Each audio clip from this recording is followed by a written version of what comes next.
2024 36 জুলাইয়ের মধ্য দিয়ে 2000 শাহাদাতের বিনিময়ে এই স্বৈরাচারকে আমরা বিতাড়িত করেছি।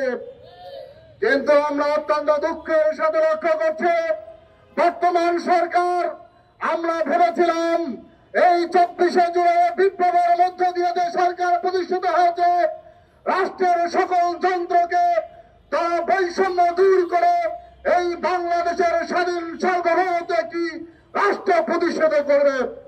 কিন্তু আমরা অত্যন্ত দুঃখের সাথে লক্ষ্য করছি তথাকথিত নব্য ফ্যাসিস্ট কায়দায় আবারও স্বৈরাচারের পূর্ণ আবির্ভাব করার জন্য একটি দল উঠে পড়ে লেগেছে।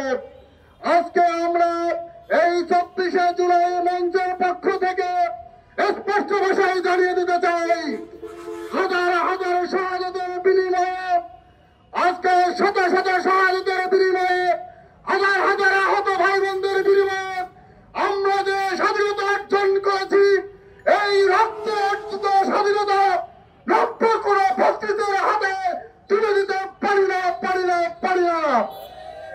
এই জন্য আগামী দিনে সকলকে ঐক্যবদ্ধভাবে রাজপথে সমস্ত ষড়যন্ত্র মোকাবেলা করে এই স্বৈরাচার হাসিনার মতো এদেরকেও এদেশ থেকে বিতাড়িত করে চলা হবে ইনশাআল্লাহ। আজকের এই মঞ্চ থেকে স্পষ্ট দাবি জানাচ্ছে এই শাহবাগী বামেরা এবং 14 দলকে অনতিবিলম্বে নিষিদ্ধ করতে হবে। তারা যেন কোনো কায়দায় ইনিয়ে বিনিয়ে আবার যেন ভোটে অংশগ্রহণ করার মধ্য দিয়ে এই বাংলাদেশে পূর্ণ প্রতিষ্ঠিত হতে না পারে।